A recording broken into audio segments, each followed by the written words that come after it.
Hello, I am Dr. K.V. Ramana, consultant pediatrician and neonatologist, beliefhospitals, Khammam. చిన్నపిల్లల్లో రొటీన్గా తరచుగా sick అవుతూ ఉంటారు, జలుబు దగ్గు జ్వరాలు వస్తూ ఉంటాయి. చాలామంది పేరెంట్స్ అడుగుతూ ఉంటారు, సార్ ఈ జలుబు దగ్గు జ్వరాలు ఇంత ఫ్రీక్వెంట్గా వస్తే రాకుండా ఏమైనా చేయగలవా అనేది. రాకుండా చేయొచ్చు, వాళ్ళ గ్రోత్ అండ్ డెవలప్మెంట్లో మనం మానిటర్ చేయాలా, వాళ్ళ ప్రాపర్ వెయిట్ గెయిన్కి ఫస్ట్ చూసుకోవాల్సి ఉంటుంది. దీనివల్ల బేబీ ఇమ్యూనిటీ డెవలప్ అవుతుంది. అంతేకాకుండా వీళ్ళకి స్పెసిఫిక్ ఇమ్యూనిటీ అనేది కోల్డ్ అండ్ కాఫ్కి మనము ఇంప్రూవ్ చేసుకోవచ్చు త్రూ వ్యాక్సినేషన్.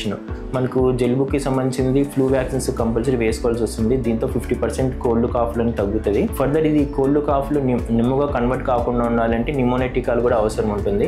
దీనివల్ల ఈ వ్యాక్సినేషన్ వల్ల బోత్ కోల్డ్ అండ్ కాఫ్ అనేది తగ్గుతుంది, ఒకేలా రావడం కూడా చాలా తగ్గుతుంది. ఒకేలా వచ్చినా కూడా మైల్డ్ మెడికేషన్స్తో అది పూర్తిగా తగ్గిపోతుంది. బేబీస్ నిమ్ము వరకు వెళ్ళే ఛాన్స్ అనేది ఉండదు. సో మనకి కూడా పీస్ ఆఫ్ మైండ్ అనేది ఉంటుంది.